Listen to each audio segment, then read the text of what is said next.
आइए जानते हैं झारखंड की छोटी बड़ी खबरों को सिर्फ 10 मिनट के अंदर। तो दोस्तों हम आपको बता दें झारखंड के 13 जिलों में पेशा एक्ट लागू हो चुका है। उसके बाद कुर्मी लोग काफी ज्यादा गुस्से में हैं। कुर्मी लोगों का कहना है कि हमें भी एसटी के अंदर शामिल करो, हम भी काफी लंबे समय से संघर्ष कर रहे हैं और काफी कुछ बोले पेशा एक्ट को लेकर, जो आप सभी को जरूर देखना चाहिए। उनका जो सपना था जो आज अधूरा है उनको पूरा किया जाए। पेशा कानून 1996 जो केंद्र में लागू है, जो संसद में पारित है, उसी को हुबहू उसको यहाँ राज्य के अंदर लागू करता है, लेकिन अलग से लागू करने की आवश्यकता पड़ रही है। लेकिन आप लोग सभी को जानते हैं कि पेशा एक्ट 1996 में ही संसद ने पारित कर दिया, लागू कर दिया केंद्र ने। और हम लोग सभी को मालूम है संसद यानी केंद्र में जो कानून लागू होती है वो स्वतः हर राज्य में होना चाहिए। संसद का कानून को राज्य को लागू करना चाहिए और उस कानून का पालन करना चाहिए। लेकिन संसद में जब ऑलरेडी पेशा कानून लागू है, फिर अलग से आप अलग राज्य के लिए कानून करें, तो ऐसी बात है। बाबा साहेब अम्बेडकर जब देश के लिए कानून बना दिया तो क्या अलग अलग राज्य के लिए संविधान है? हाँ, उस राज्य के छात्रों के विशेष आगे बढ़ाने के लिए, राज्य के विकास के लिए कुछ नियमावली हो सकता है, जो वो अधिकार भी संविधान में प्रावधान है। लेकिन आज पेशा एक्ट 1996 केंद्र में ऑलरेडी लागू था, उनको पालन करना था, जिसको नहीं किया गया है। आज हम भी आपको बता दे रहे कुछ साल तक जो आज बोला जा रहा है कि जो ग्राम सभा को मजबूत किया जा रहा है, ग्राम सभा के हाथों में विकास का अधिकार दिया जा रहा है, जो है कि जल जंगल जमीन का संरक्षण का अधिकार दिया जा रहा है, खनन का अधिकार दिया जा रहा है, अगर सच में दिया जाएगा तो हम सरकार पर ताली ठोकेंगे और सरकार को बधाई देंगे। लेकिन आप भी जिंदा रहिएगा, हम भी जिंदा रहेंगे, ये कहीं ना कहीं ये एक प्रकार का लॉलीपॉप है। अगर सरकार को सच में पारंपरिक ग्राम सभा को अगर यहाँ के आदिवासी मूलवासी के हित में यहाँ के खनन का अधिकार देता, उनको विकास का जो है कि जिम्मेवारी देता, तो पेशा कानून 1996 जो केंद्र में लागू है, जो संसद में पारित है, उसी को हुबहू उसको यहाँ राज्य के अंदर लागू करता है, लेकिन अलग से लागू करने की आवश्यकता पड़ रहा है। क्यों?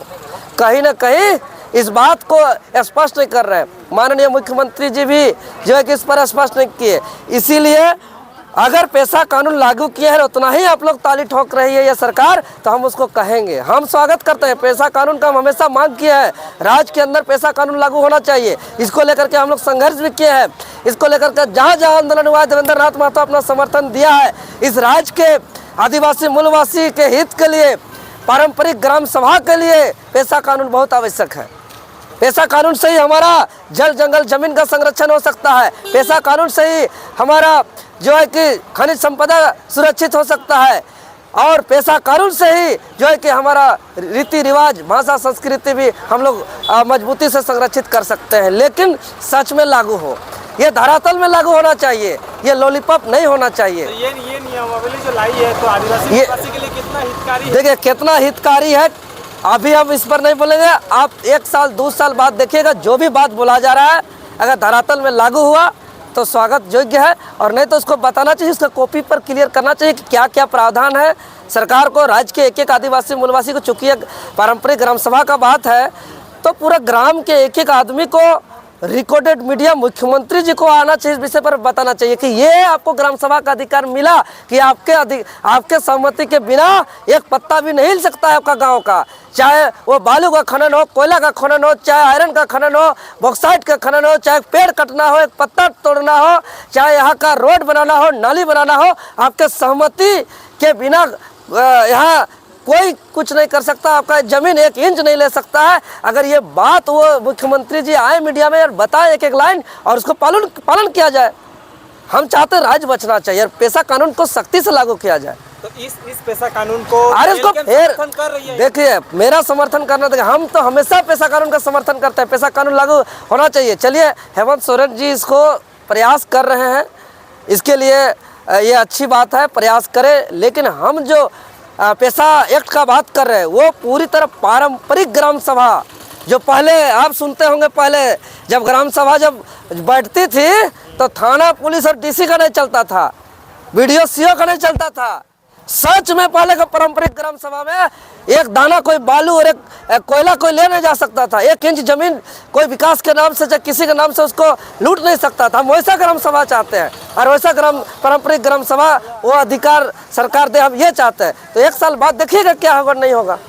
महतो का जन्म जयंती है और लगातार आप जो है 3-4 जगह माल्यार्पण करने के बाद अब दिल्ली पहुँचे। जी बिल्कुल, आज झारखंड आंदोलन के मसीहा वीर शहीद निर्मल महतो, झारखंड के युवाओं के प्रेरणा स्रोत का आज 75वीं जयंती है और आज के दिन इस अवसर पर शहीद निर्मल महतो के संघर्ष को याद कर रहे हैं और झारखंड की राजधानी रांची में माल्यार्पण कार्यक्रम का शुरुआत करते हुए सिल्ली विधानसभा का सुनातू प्रखंड जड़िया मोड़ में माल्यार्पण करने के पश्चात अभी सिल्ली विधानसभा का सिल्ली प्रखंड का झारखंड मोड़ में माल्यार्पण कार्यक्रम कर रहे हैं।